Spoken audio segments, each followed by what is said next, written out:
রামে পাশে হাত করে সম্র জড়িয়ে বান ধয় গলে দুল দিয়া দীর্ঘ পথে টানি নেয়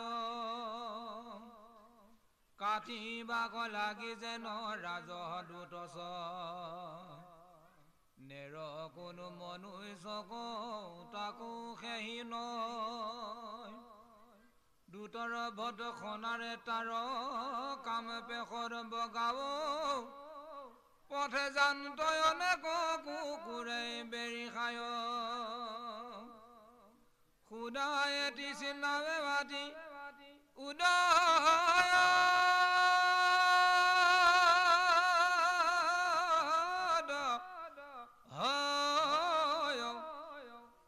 তলত বালি চৰণ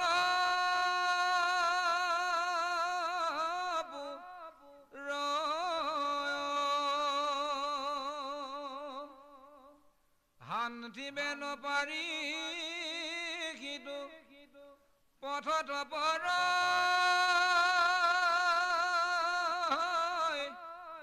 জমদূতে পিঠি ততা চাবুকে কুবাৰ মৰু মৰু কৰি দুকে কান্দি আচল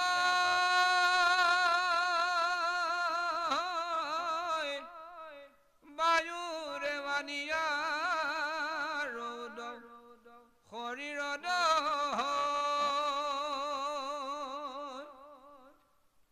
ৰাম জন ফুটি নপাবেছি জিৰাইবে নাহি থান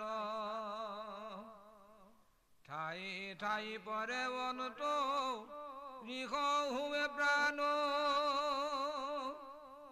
দূতৰ পহাৰে পুনঃ উঠি চলি যায় পূৰ্ব বাপচ মৰি পাপি পৰৰ দুনাই এহি মতে দুখে চলি যায় দুৰাচাৰ কি কহিব পথে যত ভুন জয়নী কাৰো এক মন্দ লক্ষ্য গজে পহৰ পথকা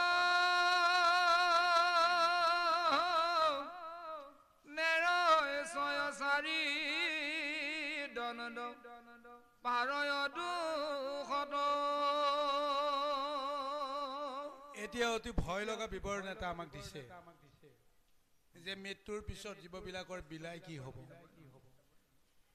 যদিহে আমি সঁচাকৈ ভক্তি কৰোঁ বিষ্ণুদূত যেতিয়া আমাৰ ওচৰলৈ আহিব তেতিয়া আমি আনন্দ মনেৰে বিষ্ণুদূতৰ লগত যাবৰ কাৰণে আমি ইচ্ছা প্ৰকাশ কৰোঁ কিন্তু যদিহে কাল ফুৰা সফুৰা বেংকা মৰা সেই তিনিজন যমদূত আহি হাজিৰ হয় তেলেকা তেলেকি চকু আৰু বিশাল আকাৰ তাৰ দাঁত কেইটাই যেতিয়া কৰচি কৰচি কেৰাহীকৈ চাই থাকিব হাতত যেতিয়া লোহাৰ ডাংকেডাল থাকিব মাৰিম মাৰিম কৰি যেতিয়া জোকাৰি থাকিব এইটো ৰূপ দেখা পোৱাৰ পিছত আমি হায় ব্যয় কৰিও আমি ৰক্ষা নাপাম মুহূৰ্তৰ ভিতৰতে জীৱৰ পৰা দেহৰ পৰা জীৱটো উলিয়াই সেই জীৱটোক পিছ হাত কৰি বান্ধি টানি টানি বোলে চুচৰাই লৈ যায় তপ্ত বালিৰ ওপৰতে খোজকঢ়াই লৈ যাব কেতিয়াবা আঁঠুকাৰি পৰিলে টানি আজুৰি লৈ গুচি যাব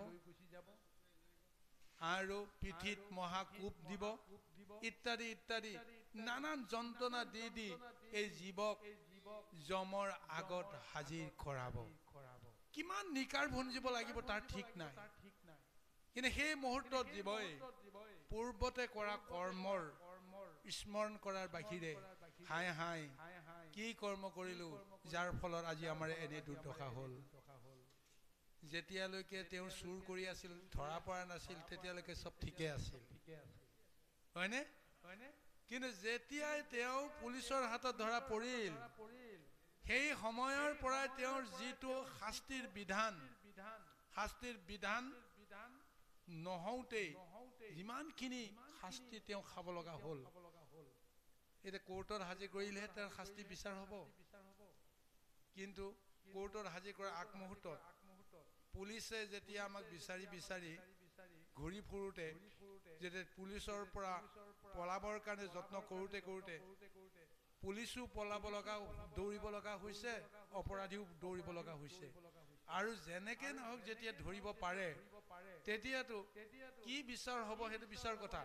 প্ৰথমতেই যিটো যমদূতৰ যিটো শাস্তি, সেই শাস্তি আমি ধৰিবলৈ অহা পুলিচ কেইটাৰ পৰা আমি সেইটো শাস্তি পাব লাগিব।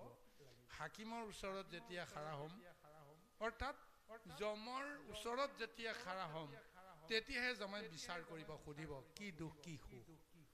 তেতিয়াহে আচলতে পাপ পুণ্যৰ বিচাৰটো হ'ব।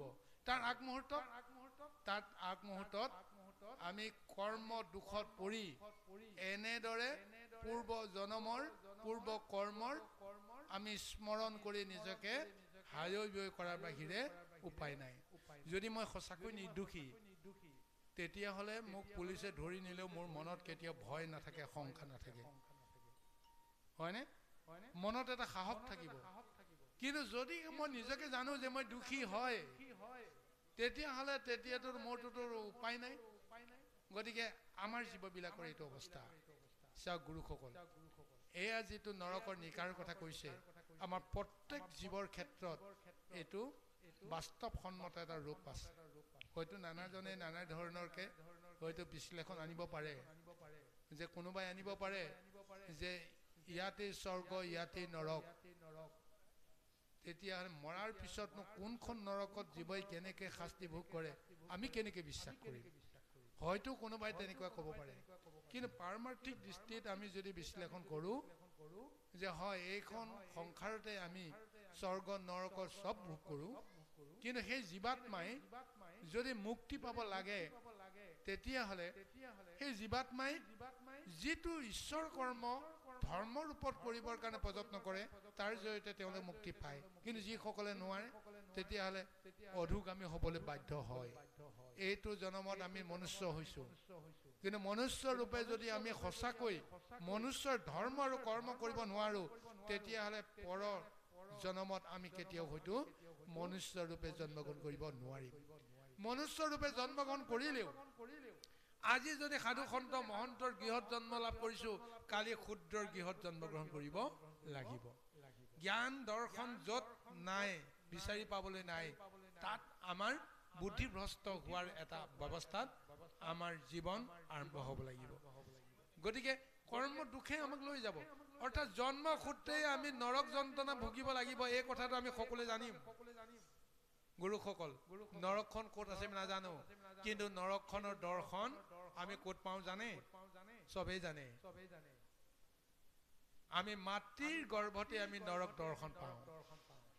মাতৃৰ গৰ্ভৰ পৰা ওলাই আহোঁতে আমি নৰকেৰে লেটি পেটি হৈ এইখন সংসাৰলৈকে আমি আহোঁ, আৰু সকলোৱে স্বীকাৰ কৰে সেয়া নৰক, হয়নে? প্ৰসূতি গৰাকী দেহৰ পৰা ওলোৱা সেই শক্তিপূৰ্ণ তেজকণকো আমি কেতিয়াও তেজ বা শক্তি বুলি নকওঁ, তাক নৰক বুলিয়ে কওঁ, হয়নে নহয় কওকচোন? গতিকে নৰকৰ যন্ত্ৰণা আমি গোটেই জীৱনটোত পাই আছো নে নাই? বিষয়ৰ যন্ত্ৰণা পাই থকা মানে আমি নৰকৰ যন্ত্ৰণা পাই আছো, হয়? কিন্তু এই নৰক যন্ত্ৰণাৰ পৰা উপশমৰ এটাই উপায়, যদিহে তেওঁ নিজৰ মন বুদ্ধিক যদি শুদ্ধি কৰি ইন্দ্ৰিয় আসক্তিৰ পৰা মুক্ত হৈ প্ৰভু ভগৱন্তৰ চৰণত যদি অৰ্পণ কৰিব পাৰোঁ। প্ৰভু ভগৱন্তে আমাৰ দুটা বস্তু দিছে, ভাল আৰু বেয়া, দুটা গুণ দিছে, আৰু দুটা গুণ দি সংসাৰখনত তোমাৰ নৰধৰ্ম পালন কৰিবলৈ আমাক সুযোগ দিছে। তাৰপিছত প্ৰভু ভগৱন্তে কৈছে, তোমালোকক যিটো বস্তু সংসাৰত লাগে, সেইটো দুটা বস্তুৰ ভিতৰত এটা বস্তু লগত ৰাখিবা আৰু এটা বস্তু তুমি মোক দিবা। যে কি বস্তু তুমি লগত ৰাখিবা আৰু কি বস্তু মোক দিবা? কোনোবাই চিন্তা কৰিছেনে বাৰু? আমাৰ দেহৰ ভিতৰত যিমানবিলাক শক্তি আছে, ভগৱন্তে কৈছে ভালকেইটা তুমি ৰাখিবা, বেয়াকেইটা মোক দিবা। ভালকেইটা কি? ধৈৰ্য, শৌৰ্য, ক্ষমা, দয়া, বিচাৰ, বুদ্ধি, বিবেক, বিবেচনা এইখিনি তুমি লগত ৰাখা বাকি হিংসা অহিংসা দম্ভ কপটতা ঈৰ্ষা কাম ক্ৰোধ লোভ মোহ এই সমস্ত বিলাক তুমি মুখ সমৰ্পণ কৰা তেতিয়া তোমাৰ দেহটো শুদ্ধি হৈ পৰিব সংসাৰ মল কোনে আঁতৰাব ময়ে মল দি আছো গোটেই সংসাৰত বিষয়ৰ মল যদি আঁতৰাব লাগে দেহৰ পৰা তুমি যেতিয়া চিনি পালা যে খং নামে চাণ্ডাল তুমি চাণ্ডাল বৃত্তিটো ত্যাগ কৰি মুখ তুমি সমৰ্পণ কৰি দিয়া যে মোৰ অৰ্থে সমস্ত বিলাক তুমি যদি সমৰ্পণ কৰি কৰ্ম কৰা তেতিয়া সেয়া মোৰ কৰ্মই হ'ব এইকাৰণে প্ৰভু ভগৱন্তে চাওকচোন আমি সদায় ভালৰো ভালটো বিচাৰো ভগৱন্তৰ পৰা বা আনৰ পৰা সদায় ভালৰ ভালটোহে বিচাৰো বজাৰত গ'লে বেপাৰীৰ পৰা গেলা পচা আলু বিলাহী কেইটা আমি কেতিয়াও নলওঁ হয়নে নহয় বাৰু এইকেইটা আমি দলিয়াই দিওঁ এইকেইটা আমাৰ কামত নাই ভগৱন্তে কৈছে সেই দলিয়াই দিয়া বস্তু কেইটা কাক দিবা মোকে দিয়াছো তোমাৰ দেহৰ ভিতৰত যিকেইটা অলাগতিয়াল বস্তু আছে কাম ক্ৰোধ লোভ মোহ দম্ভ অহংকাৰ এইবিলাকে যতে ততে মানে জগৰ লগাই ফুৰে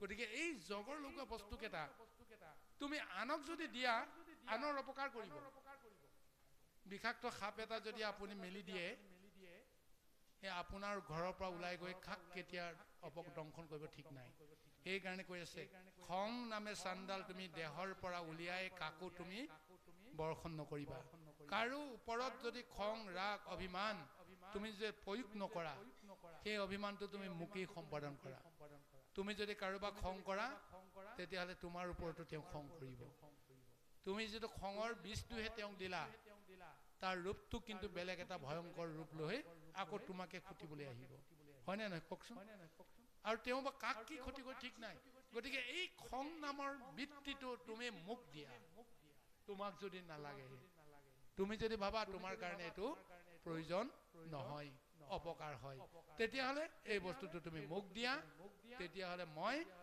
তোমাক যি দিব লাগে সমস্তখিনি দিম গতিকে এই ব্যৱস্থাৰ মাজেৰে আজি প্ৰভু ভগৱন্তে এই মহালীলা কৰি গৈ আছে আৰু জীৱবিলাকে এই কথাটো নুবুজি এতিয়া আমি বিষয়ত মজি থাকি জীৱনৰ অন্তিমত আমি নৰক ভুঞ্জনৰ জৰিয়তে আমি কৰ্ম দুখত পৰিব লগা হওঁ এতিয়া নৰকৰ যেতিয়া যমৰ আগত হাজিৰ কৰাব যমে যি সিদ্ধান্ত দিব সেই অনুসাৰে জীৱই পৰৱৰ্তী ফল ভোগ কৰিব লাগিব কৃষ্ণ ঐৰাম উগ্ৰ পাপে চাৰি দণ্ডয়লহপত পাছে দুতে তাক যম আগে যোগাৰ যম ৰাজা তাৰ পাপ কৰিয়া বিচাৰো দুটক বুলন তয়াক ভুন যায়ো নিকাৰ স্বামীৰ বচনে তেনি খনে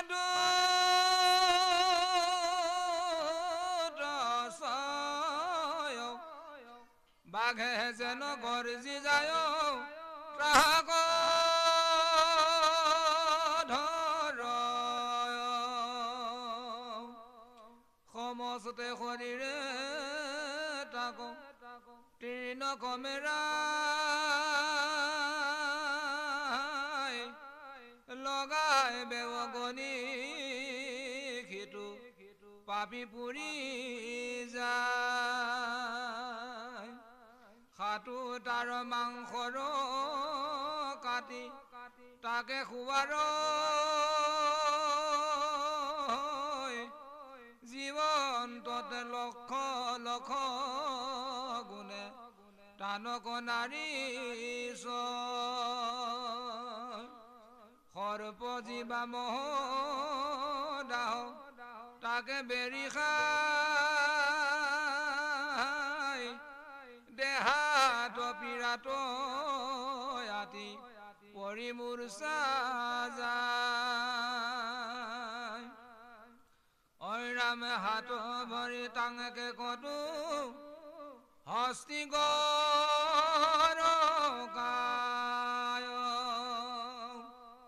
পৰ্বতত তুলি কতো অবুধ বেলায়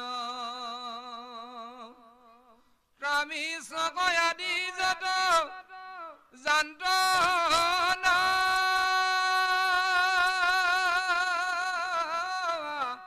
ছয় এহিমতে পাপ বল সবাগো ভুঞ্জয়। এতিয়া এই নাৰকী দেহাই এটা সময়ত দেহ ত্যাগ কৰাৰ পিছতো সেই দেহত যিটো জীৱই বাস কৰিছে তাৰ ফল জীৱই লাভ কৰিব লগা হয়। গতিকে নৰকত যেতিয়া বিচাৰ হ'ব, বিচাৰত যেতিয়া নৰকত ঘোৰতৰ শাস্তি হ'ব, কিমানখন নৰকত তাৰ ঘোৰ দণ্ড হ'ব তাৰ ঠিক নাই। জীৱন্ততে তাৰ দেহৰ মাংস কাটি কাটি অন্যান্য পশু পক্ষীক ভক্ষণ কৰাব। চকুৰ আগতে নিজৰ দেহত চাৰিওফালে কীট পতংগই বেৰি ধৰি তাক টানি আজৰি খাই থাকিব, একো কৰিব নোৱাৰিব। বিচনাত চটফটাই পৰি থকাজনৰ অৱস্থাটো কি একেটাই নহয় জানো বাৰু? কেঁচু এটাক যেতিকে চাৰিওফালৰ পৰা পোক পৰুৱাই যেতিয়া কামুৰি যেতিয়া যিটো অৱস্থা কৰি থৈ দিব, ঠিক তেনেকুৱাই বিষয়ৰ বেদনাত ৰোগগ্ৰস্ত এটা অৱস্থাত আমাৰ জানো সেইটোৱে অৱস্থা নহয় জানো বাৰু? আচল নৰক সেইখনেই। আমি আৰু বেলেগ নৰক বিচাৰিব নালাগে।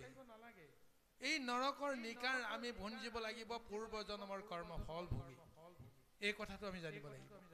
এইটো জন্মত আমি যিমান নিকাৰ ভুঞ্জিছো গুৰুসকল, আই মাতৃ সমস্ত, আমি এইটো জন্মৰ কৰ্মফল কিন্তু আমি ভোগ কৰা নাই দেই।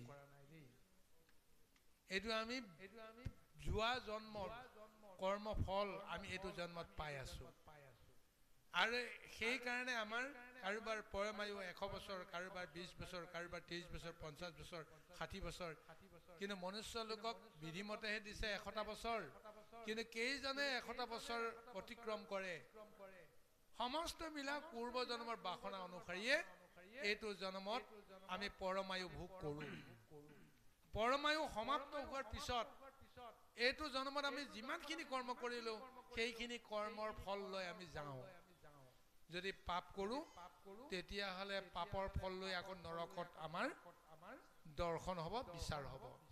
আৰু যদি আমি সঁচাকৈ পুণ্য কৰোঁ তেতিয়াহ'লে আমাৰ স্বৰ্গত বাস হ'ব। অৰ্থাৎ পৰৱৰ্তী জন্মত আমি দেৱভোগ কৰিবৰ কাৰণে সুযোগ পাম। জন্ম হৈয়ে আমি ৰজাৰ গৃহত জন্মগ্ৰহণ কৰিম। ৰজাৰ পুত্ৰ হিচাপে আমি লগোৱা লিকচৌ ইত্যাদি সমস্তৰ পৰা আমি ৰাজ আতিথ্য আমি পাম। কিন্তু জন্ম হোৱা শিশুটোনো কি এনেকুৱা কৰ্ম, যিটো কৰ্মৰ ফলত জন্ম হৈ তেওঁ মহা ভোগ কৰিব পাৰিছে? একো কৰ্ম নাই। জন্মৰ ব্যৱস্থাটো সকলো শিশুৰ একেই অৱস্থা। ৰজাৰ গৃহত জন্ম যেনেকে হৈছিল তেনেকেই জন্ম হৈছে। ঠিক তেনেকে দুখীয়াৰ গৃহত জন্ম হোৱাটো একেই জন্ম হৈছে, সকলোৰে অংগ পতংগ একেই। কিন্তু কোনোবা এজন ধনীৰ ঘৰত, ৰজাৰ ঘৰত, কোনোবা এজন দাল দৰিদ্ৰৰ ঘৰত, কোনোবা এজনে জন্ম হৈ মাতৃ হেৰুৱাইছে ইত্যাদি ইত্যাদি। পূৰ্ব জন্মৰ সংস্কাৰ ভোগী জীৱই এইখন সংসাৰত কৰ্ম কৰিব লগা হয়। এইকাৰণে জানি শুনি বুজি আমি কালৰ নিকাৰৰ পৰা মুক্ত হ'বৰ কাৰণে আমি হৰি ভকতি কৰিব লাগিব। হৰি ভকতিৰ অবিহনে আমি কালৰ মায়াৰ পৰা মুক্ত হ'ব পৰা কোনো ব্যৱস্থা নাই। কৃষ্ণ ৰামে শিৱা পুৰুষ যেই পাদক কৰয় কেহি যায় দুৰ্ঘুৰ নৰক ভাগি হয়। স্বৰ্গ নৰক কদুয়ো দেখাৱাই কতো সুখী কতো দুখত প্ৰাণ যায়। কুটুম্ব পুখিয়াৱাগে পাতকৰ জয় ত্ৰাসম বাগৈ তয়েৰি কেব একলে চলয়। পথৰ সম বল মাত পাপ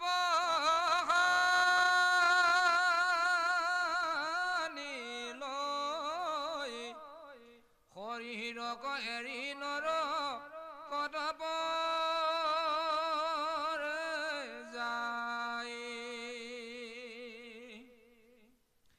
শ্ৰীৰামে কেৱলে অধম কৰি কুটুম্ব পুখিল তাৰ ফলে বহুকাল নৰক ভুঞ্জিল পাছে অৱশেষ পাপ লয়া দুৰাকৈ পৃথিৱীত আহি পশু বিষয়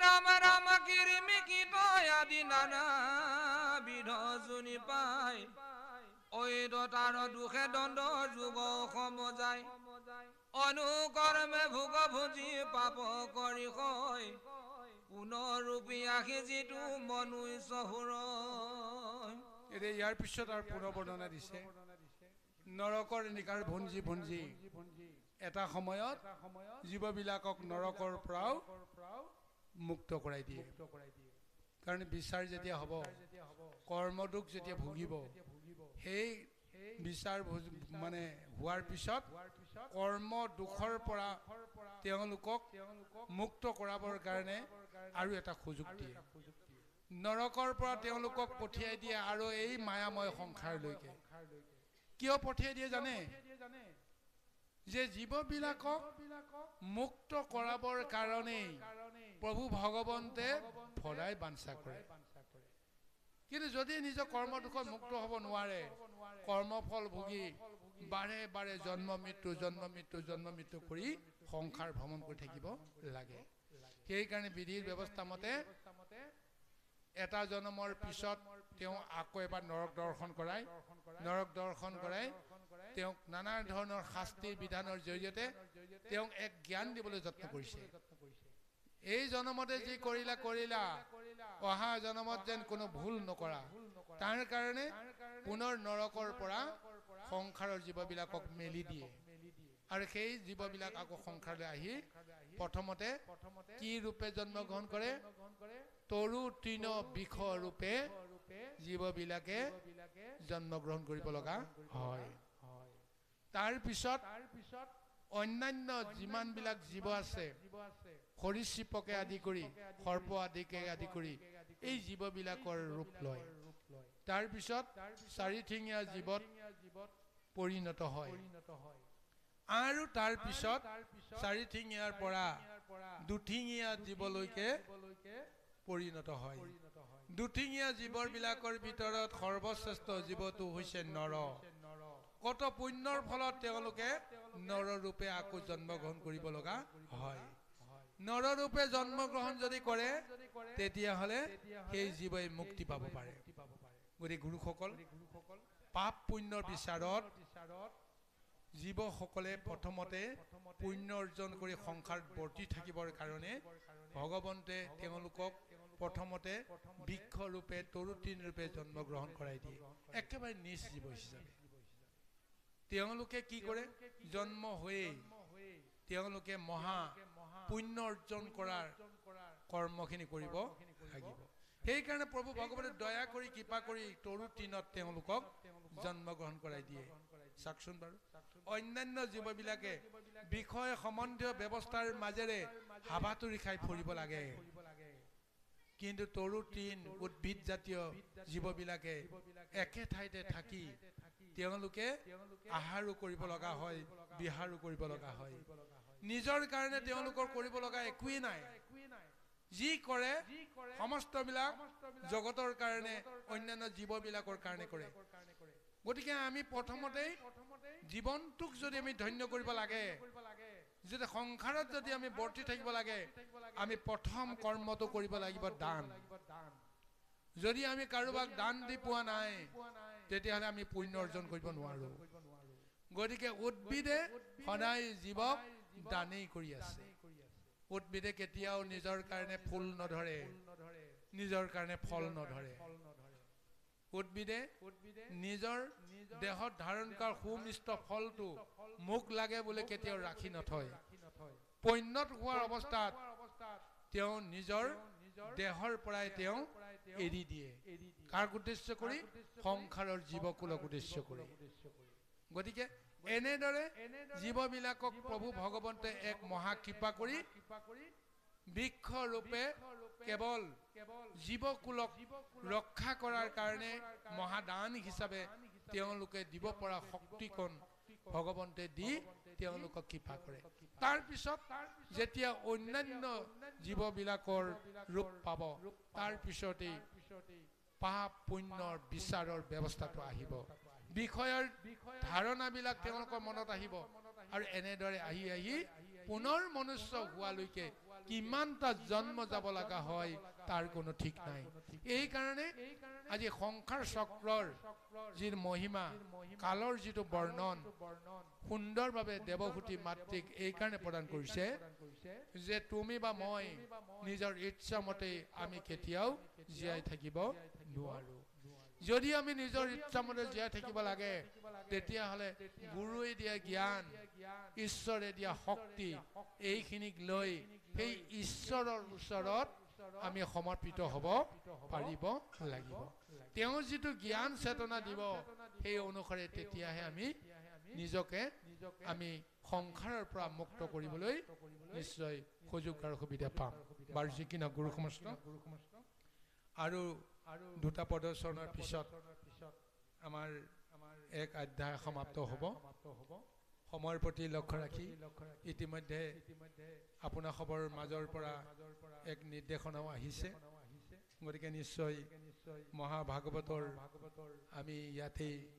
সামৰণি মাৰিব লাগিব গতিকে সবাৰ চৰণত আমি কৌটি কৌটি প্ৰণিপাত জনাইছোঁ আৰু গৃহস্থ প্ৰভুজনাৰ আমন্ত্ৰণ ক্ৰমে আমাৰ কমলেশ্বৰ পাটৰ প্ৰভুজনাৰ নিমন্ত্ৰণ